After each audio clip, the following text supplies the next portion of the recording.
In this episode, you'll get a breakdown of the quote, "The cave you fear to enter holds the treasure you seek." Welcome to Energy Alignment for Entrepreneurs, the podcast helping entrepreneurs be free from anxiety, stress, and tension through balancing emotions and consciousness expansion.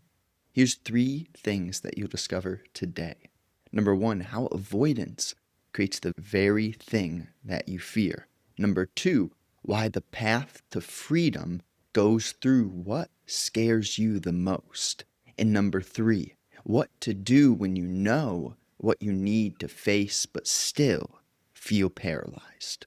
We'll begin with a quote, and this is the relationship of maybe the intricate, maybe the paradoxical essence, where on the surface, it's kind of confusing when you hear something like the cave that you fear to enter, that's where your treasure is. But what it's hinting at is if we avoid our fears, then we stay small, right? There, you can just feel it. You can feel it depending on how much risk you've taken in your life, how you've moved through your life. If you resonate with what I say, it's because I'm speaking on the levels that everyone is operating through. But I know that there are people operating through these levels where you can so clearly feel the almost trickiness of what you are as a human being, right? So it's like if you're scared of something happening, you don't just jump to a conclusion. For example, you could have a girlfriend and you could have a fear that you're going to be betrayed or cheated on. See, that's a different level of fear. Now, all simultaneously, there may be wisdom within that fear, right? Not necessarily jumping to the question of why do you have that fear around the specific girlfriend situation, but if you open up the can, if you will, you can kind of look at your relationship to this girl. What is driving your fear? Is it the way that she behaves? Is it the places that she goes? Is it your own anxiety that is totally unnecessary because she's not giving you um any like domino, if you will, that that event will unfold. But then you do have to be honest. Is she giving you hints, right? Like, can you understand that this relationship may not be forever? And then there are other relationships where that fear is not existent. Why? Maybe because you've gone through it before. You know what are the green flags, what are the red flags for specific context being a intimate relationship. Now, I'm going into depth on that specific example, but if we take the structure of the things that you fear hold the treasure you seek, the reality is that what you feel isn't to be ignored. Ignorance comes from ignoring things. So you don't want to be ignorant. That means you pay attention to what you feel. And if you may have a fear, you need to decipher and not seek in a obsessive, derailed manner, but be open to learning through what you are feeling as you consider specific things, as you question specific things. It's this balance of we're not talking about jumping to conclusions, but we are looking deeply and honestly at why and how you feel what you feel. So the fear, it's like when you stop being scared of the dark, you may realize that the dark is an amazing place of comfort. But if you're always fearful, then you can never rest. We need the daylight, we need the dark. You need to look at your relationship to the things that we need, that you need, so that we can optimize for holistic health and balance. Let's make it a bit more practical. When you look at point number one of how avoidance creates the very thing that you fear, it's like if you're scared to go in public and interact with a girl, and this is a really good one. I'm 26. I've noticed this a lot in my life. And I'll tell you a little story on the back end of this fear. And I put a lot of work into understanding myself and freeing myself from my insecurities and my fears. But I was at like my grandma's surprise birthday party, and there's this girl there. And I noticed this sliver in my mind of, I should just go talk to her, not in like a motive, not in any sort of conclusion. I hadn't jumped to anything. I just felt it in my heart. If I'm going to enjoy my time at this event, maybe I should go talk to someone, right? And not just sit down and stay with the people who I sat next to, right? So as I notice that sliver in my mind, I feel the paralyzed. I can feel that potential of me being paralyzed, me not going and doing it. And literally, in the moment as I noticed my fear arise, I physically stood up and walked over to her. You have to be swift with your relationship to these fears. Sometimes you're going to have the opportunity to journal and write and decipher and just one on one with yourself, understand and unravel each domino which creates the fear. In other circumstances, you're going to have to notice that sliver and choose to be courageous in that moment. Because if I had continued to entertain the fear of what if, that's usually how it sounds, right? I have the feeling that I should go talk to her. Then the thought, which can be paralyzing, comes in, what if this? What if that? Blah, blah, blah. And you move immediately through it. Now, like I said, you're not always going to have to move immediately through it physically, but hopefully that story shines a little bit of light on your own relationship to those moments.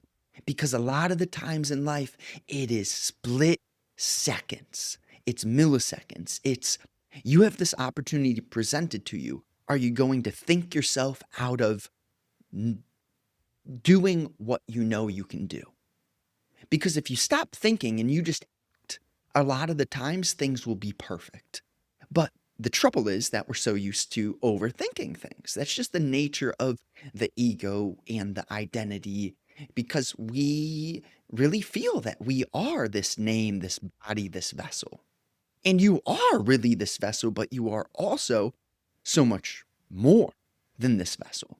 So the question really is, how do you dance through um, that game of being aware and also feeling things deeply? So when you stop avoiding and you act, then the thing that you fear quiets because you move through it. It's like if you stand in front of a 10-foot wave and you don't move, that thing is going to wreck you. But if you say, I know what to do, I'm going to dive into the wave before it crashes, then you just dove through a 10-foot wave and it was fun. And you literally watched your fear fade away and you had joy from diving through that wave. That's a lot of the times how life works. It's these moments where, man, this wave is going to crash quick. It's 10 feet. What am I going to do? And I can't tell you in language how to connect to your heart to make those decisions, but I can decipher and share with you in language what prevents you from being connected to the clarity which naturally allows for those decisions to happen in the snap of the fingers, right? So Number two, why the path to freedom goes through what scares you most. And this is like a grand awakening. Your spirit wants you to realize the power of what you are. The only way to do that is to riddle away and unravel the illusion of who you think you are. So, the thing about fear and the path to freedom is the only way to be free is to let go of what is anchoring you down, obstructing your freedom. And when you go through what scares you most, that is one of the quickest ways to subtract parts of you that are not serving. It's tough, but if you take the fast track and you're honest, then you'll feel it in your heart, your spirit, and other people will reaffirm this to you. The work you're doing is creating change. It may not be instant, it may not be grand immediately, but you have to trust in compounding. You have to look at nature and realize, man, as I push the snowball really starts to get bigger faster. That's how your spirit works too. Now, all that being said, remember, look at the stock market. The long-term outcome is that the market's going up throughout history. That doesn't mean that it's linear from bottom left to top right. There are big spikes upward, big spikes downward. You'll feel this in your spirit, in your energy, in your awareness of your conscious and unconscious movements as well. Sometimes you'll just have this absolute clarity. Then other times you'll wonder, what did I do and where did it go? But then that is also part of it. You have to learn to let this wave, it's like you're not being pushed by the current. You have to surf. But to surf, you have to be in tune with the water. You can't just act like you're going to conquer the ocean through surfing. No, surfing is a dance, a rhythm, a harmony with the ocean. So this is a similar metaphor for how your consciousness is going to guide you. It's not always going to be easy, but you wouldn't want it to always be easy. Sometimes I wish, right? I want specific things, but then I have that second awareness of if you just handed me the things that I desired, they wouldn't mean anything. So then it brings me back to appreciating, oh yeah, that day was tough. Oh yeah, this happened. So what? Beautiful. It's necessary. You have to be keen in relationship to reframing, not reframing in a overly optimistic way, but rather in a neutralizing manner where you see your power even in your failure. You realize that failure is necessary to win. So in that context, is failure bad? Not really, if it's absolutely necessary for you to win. Yeah? So, number 3, what to do when you know what you need to face, but you feel paralyzed. This is where micro movements are extraordinarily important. It's 8:26 a.m. Eastern time right now. I didn't just wake up and say, oh, I'm going to record. No, I woke up and I went on a walk. That walk is powerful. It's a very simple action. I can see the joy it brings my dog, and I can feel the cold, fresh air. It's like sometimes you have to position yourself wisely, especially if you have any feeling of being paralyzed, right? Because along with the walk, I also journaled, made a list of all the things that were on my mind, and then made a little organization priority section. What are the things that I really want to do first? What are the most important actions that are going to set myself up for a smooth day? Those are the micro actions. Now, I'm not necessarily saying that I felt paralyzed this morning, but I am saying that you're going to have these moments in your days, in your life, where you kind of just want to do nothing, or you just don't have clarity. You don't just get clarity from doing nothing. You have to piece together some micro actions. This is where habits come into existence. Now, habits can be good, they can also be bad. It's not really our duty to judge good nor bad. But something important in relationship to micro actions is you don't want to force yourself to be disciplined. When I say that, you do need to have specific non negotiables. So, discipline is a funny word where a lot of people make discipline boring, stale, and gross, where it's just mechanical, every day, same thing. Now, you may have to do similar things every day, but that's where you bring joy into it by having the balance between micro actions, which ground you, and then being spontaneous. Like when you make your priorities, sure, for a period of time, your priorities may be one, two, and three, and they may be chronologically consistently ordered in that fashion. And then on other phases, you do not follow that same chronological order because that's what life is calling for. My main point here is that too much spontaneity is not good. Too much order is not good. You get something like Hitler or Stalin or Lenin with too much order. And too much spontaneity, you get something like, a crazy scientist, a mad scientist. You got to have that intricate, beautiful dance where your mind, your body, your being is aesthetically in alignment.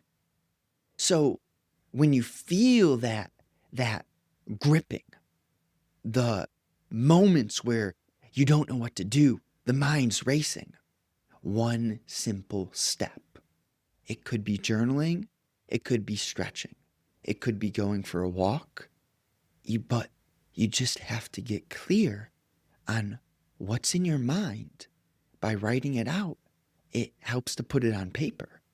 And then if you organize what you've put on paper, and then you act in alignment with what you know to be your priorities, it's very hard to feel bad about yourself. It's very hard to feel lost when you move in that manner. So the recap, it's kind of like what you refuse to look at controls you from the shadows. That is exactly it.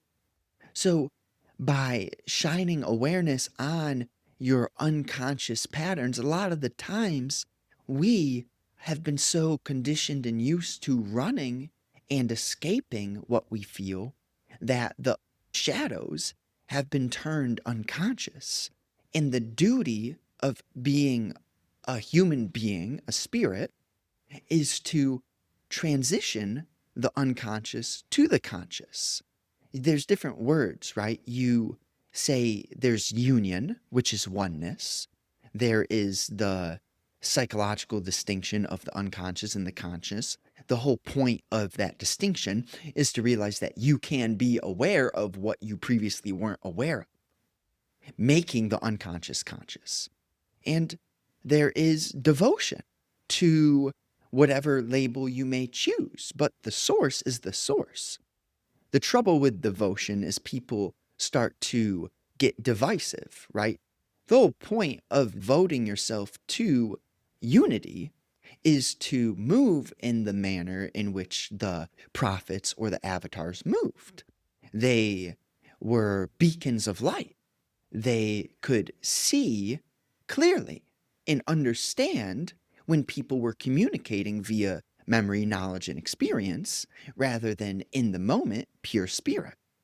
Those prophets, those avatars, none is better than another. Muhammad is not better than Jesus, and Jesus is not better than Buddha. The trouble with devotion is that we've been so conditioned where we battle. We say one religion versus another religion. And see, that is the opposite of really what those prophets and avatars were doing. What they meant to share was the unity of Christ consciousness, the unity of Father. They do not understand what they're doing as they have chastised him. As he's on the cross, the people who put him on the cross, and he in his heart still knows, Father, forgive them. They don't know what they're doing. That sort of consciousness, i- i- do you understand what sort of compassion it would take to have been nailed to a cross physically and still forgive the people who nailed you to that cross? So the trouble is, then you'll have people who believe in Jesus say, if you don't follow Jesus, you're this. And that is a judgment. That is a satanic. That's the wild thing, is many believers have the spirit of darkness running through them in the name of the prophets. Mind blowing. But if you really sit with it, you start to see that, I'm not judging those who carry that darkness of division. I am just doing my best to share, hey, that is one of the biggest illusions in this space, in this field that we are talking about, because religion is an amazing tool for expansion and learning about the nature of the spirit. The trouble is when we say it's only this way, because the truth is that there are so many mountaintops and there are millions of pathways to the one truth. The one truth is just realizing the depths of what you are and letting that awareness operate through you.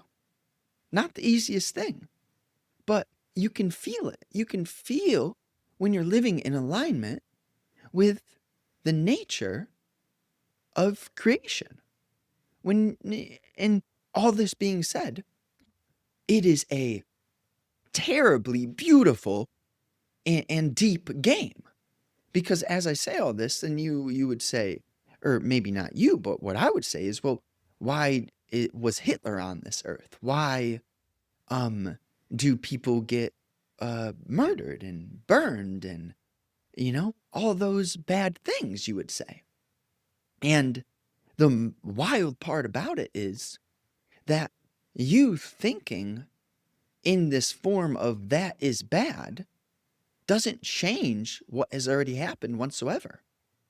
So you have to start to see what actually changes you in the manner so that you are emanating truth. And to understand all which corrupts truth is a lifelong course. It is never ending. There's no end to unraveling your own falsehood. But as you commit, as you surrender, as you pray, as you act with faith, it's inevitable that the darkness, it kind of erodes, just like the waters erode mountains over time. That's what the light does to you when you commit. Commit to understanding, commit to discernment, commit to being free of judgment. And you begin, your consciousness, it starts to reshape in a manner where you just can see what not everyone can see. And that being said, it's your duty not to force truth upon those who aren't ready for it. It's also your duty to share the truth with those who are ready for it. So that takes a in the moment presence where you can feel, you can see, you're fully there. You're not thinking, you're fully there. And that allows for you to move. And I know I kind of extended that, but that's the essence of feeling when you're paralyzed. That's what it changes into. First, you're paralyzed. Then you understand the nature of being paralyzed. And you start to see what you are when you're not paralyzed. And then you move through that meaningful flow frequently. It compounds like the snowball, and your consciousness, it awakens. So thank you so much for listening. I'm grateful for you taking the time, the attention to be here together with me. Share this with someone, anyone on your heart. Doesn't matter what they're doing, what their position is, what their relationship is to you. Just share this with them if you have any form of a sense that they would be open to hearing these words. Have an amazing day. New episodes are out Monday and Thursday, 10 a.m. Eastern Time.